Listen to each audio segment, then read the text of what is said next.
Well.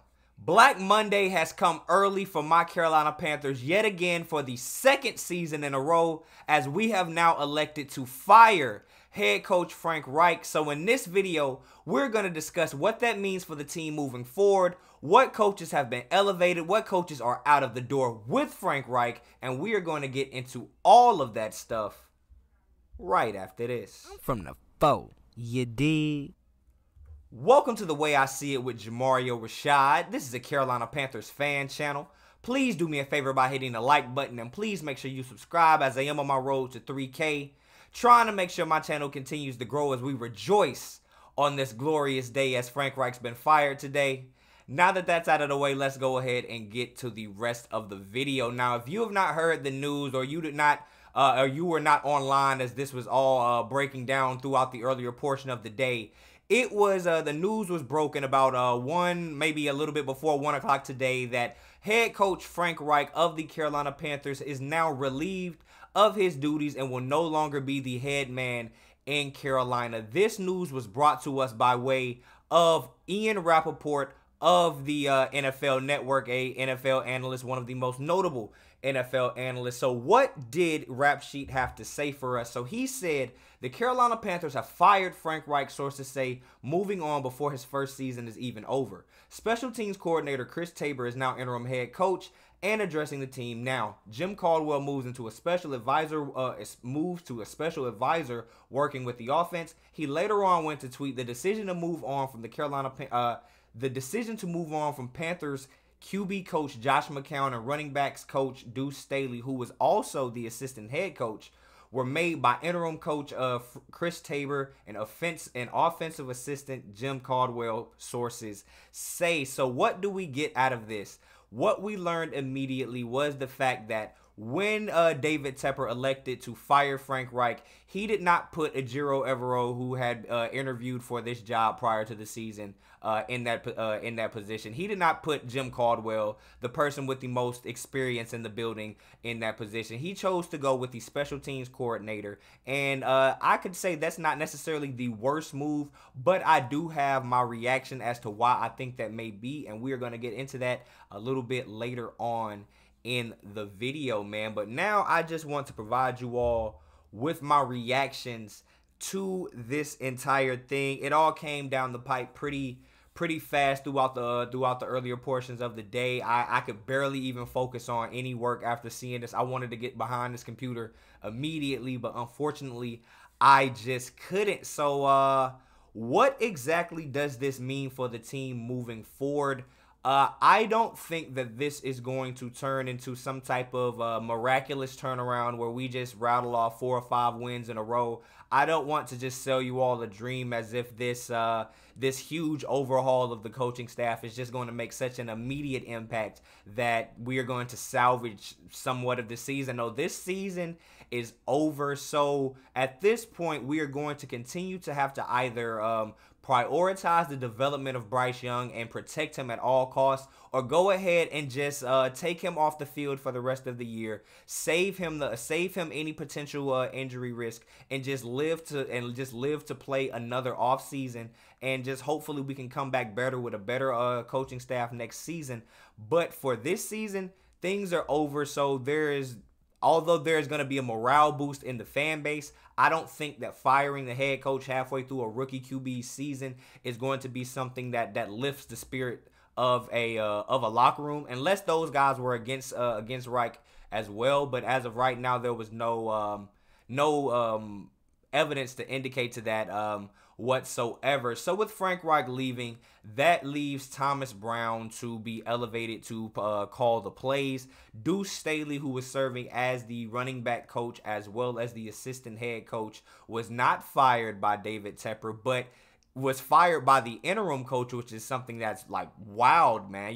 Just imagine you are the running backs coach / the assistant head coach. On the hierarchy of the coaching staff, you sit above the guy that is just the special teams guy.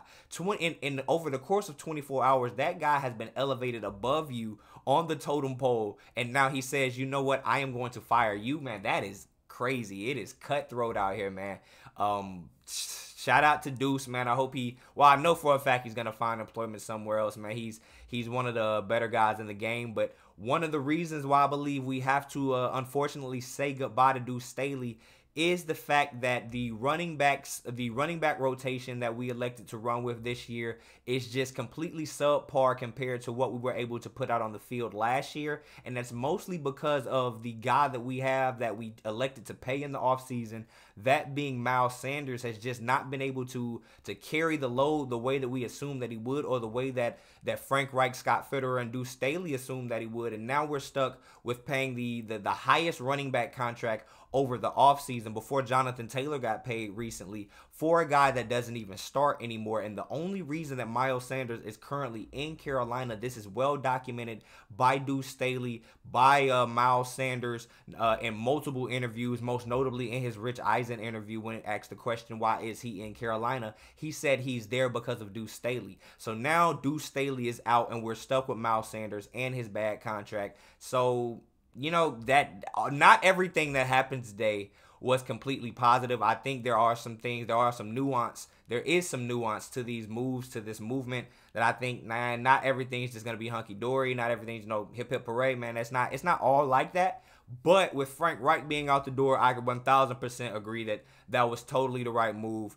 It just 1,000% had to be done. Now, Josh McCown getting fired also, I honestly don't really know how to feel about that. And the reason for that is I don't really know if I could point to any visual impact that I could see Josh McCown actually having on Bryce Young, being the QB coach, being the extension of the offensive coordinator / head coach, that the mouthpiece, the middleman that works in between there, the guy that is supposed to be able to basically serve as the big brother role to our quarterback, while also teaching him the nuances of the position.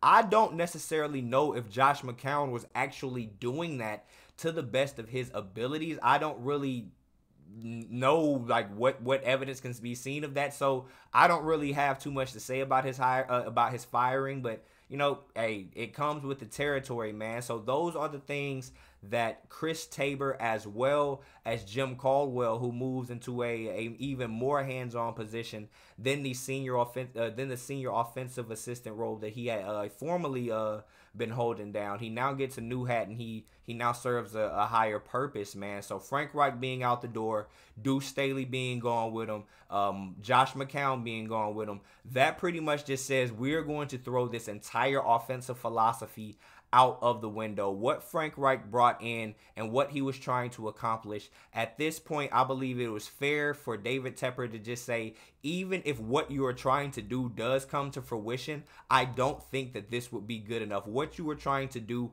for our young quarterback with your old school mindset and your archaic play calling, I don't think it's something that would be suitable for the development of this offense, especially for the development of Bryce Young. So getting this done early, rather than waiting until later in the process.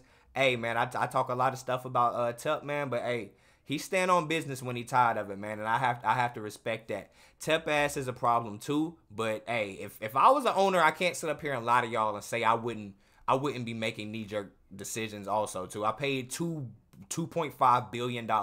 I'm paying tens of hundreds of $1 million to random coach. Nah, bro, I want to see results. So yes, Tepper is a problem, but hey, he trying, bro.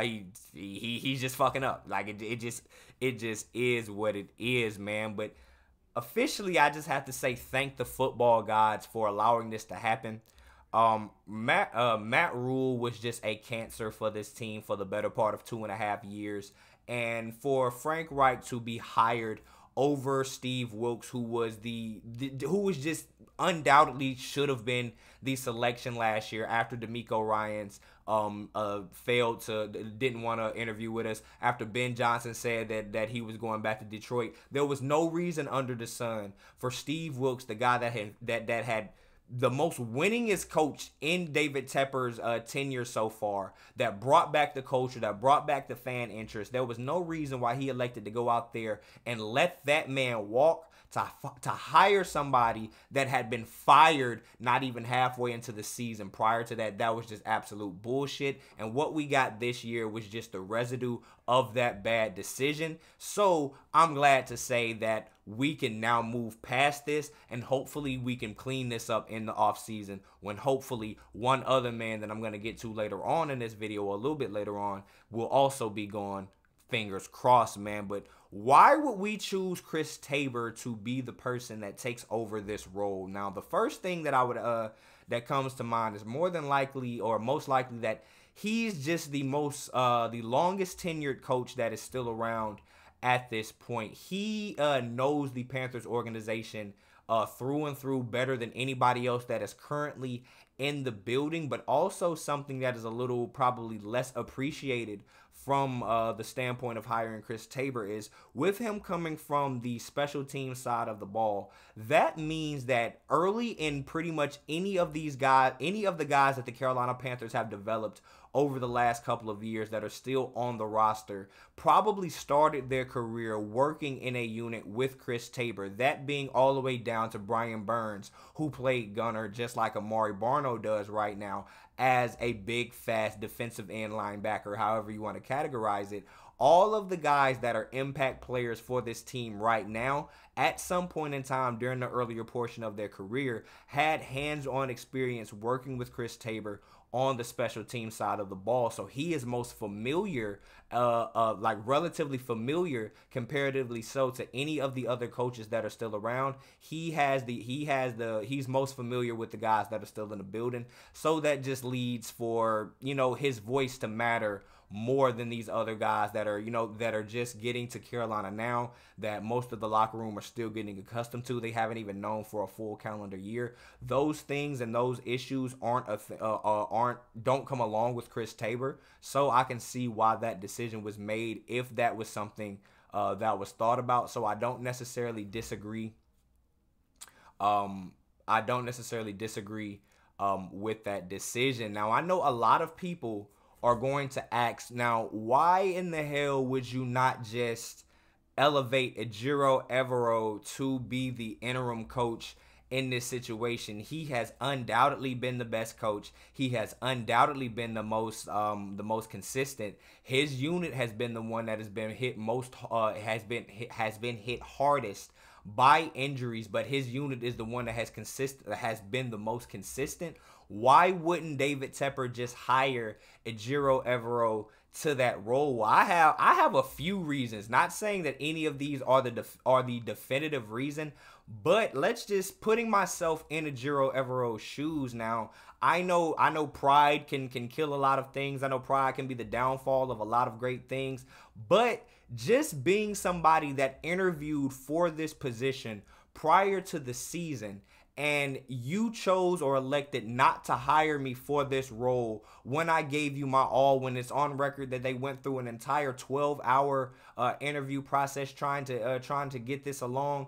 You hire somebody that just got fired last year, that is a hand-me-down from another team. You elect to hire that guy over me. Then when he fails, you want for me to step in and pretty much clean up his leftovers? Like, no, like if I'm Ejiro Evero, of course, yes, the goal, the dream is to be an NFL head coach. But in this situation, I believe Ejiro Evero has enough leverage and has enough interest throughout the league that he doesn't have to remain the Carolina Panthers head coach. That he doesn't have to stay with the Carolina Panthers beyond this year if another team wants his services. No, so let's stay on this same train of thought. Let's say that David Tepper did elect to elevate Ejiro Evero, and there was not a complete turnaround with this team, but we did start the fruits of this team. This team did start to bear fruit. We did start to see what the future of this team could possibly look like. If there were to be a brighter outlook on the future, then okay, David Tepper wants to hire Ejiro Evero. Ejiro Evero then has the complete autonomy to then go out and search for another job and take another position if he elects to do so, leaving David Tepper just looking stupid as hell in that situation, which I know for a fact he does not want. Now, let's put ourselves in David Tepper's shoes. After the PR nightmare that he went through last season, after electing not to hire Steve Wilkes, after everybody going through and calling him all of these ists and isms and being added to an entire a lawsuit when it comes to race relations and all of these things in the NFL. What type of PR nightmare do you all think that David Tepper would go through if he elected to put Ejiro Evero in that role? Ejiro actually does well, and then David Tepper still, as the owner of the team who has full autonomy to do whatever the fuck he wants to do at any situation, he chooses to then still go out and choose whomever his guy may be. That would be just, and especially if that guy happened to be white, that would be a complete PR nightmare, and everybody in the world knows that David Tepper he's a smarter businessman than to do some bullshit like that.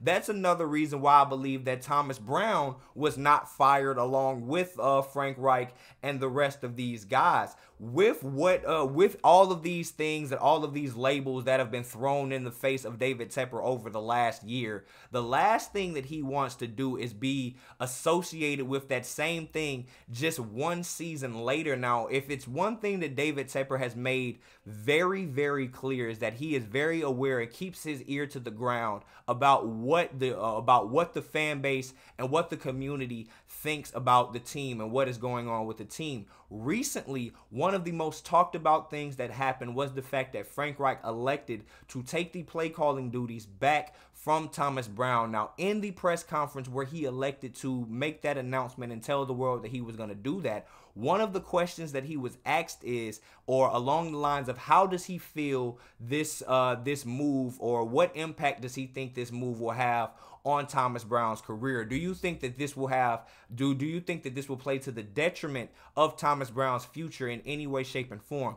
Anybody with a brain knows for a fact that yes, the hell it will. You hired this guy as your offensive coordinator. You don't even elect to let him call the plays from the beginning. Then you let him call the plays for just 3 games. He gets you your only win on the season, and then 2 games later you snatch the play calling back, and then you try to say that no, this isn't going to be something that other people hold against him, like he isn't putting that on his resume. That's something that Frank Reich did that David Tepper would pretty much just be doubling down on if he just fired him as well. So again, I believe that David Tepper is doing himself a service by avoiding a big PR nightmare, by just not pretty much making the same mistakes that he did last year, or just masking the fact that he's going to make similar mistakes that he did last year, man. But with that being said, the one person that I have been waiting for the announcement to come for all day, that it just hasn't happened, I've been wondering why, when is this coming?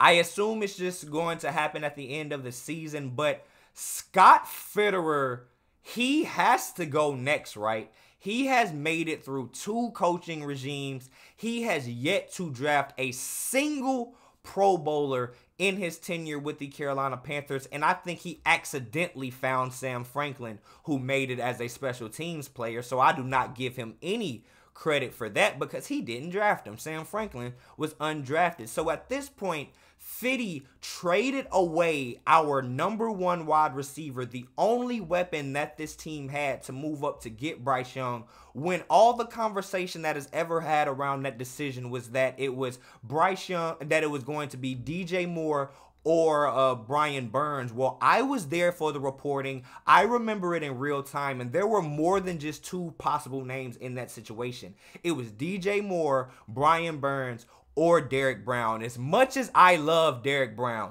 as dominant as Derek Brown is in the middle of this defense, it was pretty much idiotic, in my opinion, for Scott Fitterer to elect to trade away the #1 wide receiver that you were not going to be able to replace, and then keep to keep Derek Brown. I honestly think that DJ Moore would be more impactful on this team than Derrick Brown has been so far. And I love Derrick Brown. I have ate so much crow. I've been so wrong about Derrick Brown. I talked a lot of shit about him during his rookie and second season about him being a bust because he is not somebody that gets a lot of sacks. But as I've paid closer attention to it, as I have looked into Derrick Brown's game more, I have seen and I recognize that Derrick Brown is an absolute dog. But I believe that what he does with the infusion of Jiro Evero and just what he's able to get out of just everyday Jimmys and Joes, I think that this just would have been a better experiment and it would have worked out better had we have had DJ Moore rather than Derrick Brown. Although I still would love to have Derrick Brown, man. But Scott Fitterer has to go. He has not made any supplemental decisions to bring in any better wide receivers. He has not brought in any better O-linemen. We are stuck with, I believe, the entire O-lineman under contract for this next season. We have been in cap hell because of players that we have released or either traded. Scott Fitterer's ass needs to be next. But as of today, we are going to rejoice on the facts that Frank Reich is out the door. Unfortunately, taking a few guys with him because of, that's just how it goes in the business, man. But whatever you all think, leave your comments down in the comment section, man. What do you think about Frank Reich being fired? Are you ecstatic about it? Are you happy, just like I am, that this failed experiment is finally going to be over with and we can finally, hopefully get back on the track to getting to some competent football here in the Carolinas, man. Whatever you all think, leave your comments down in the comment section and I will be sure to chop it up with you then. But until next time, I am Jamario Rashad. This is the way I see it, and I'm out. Peace.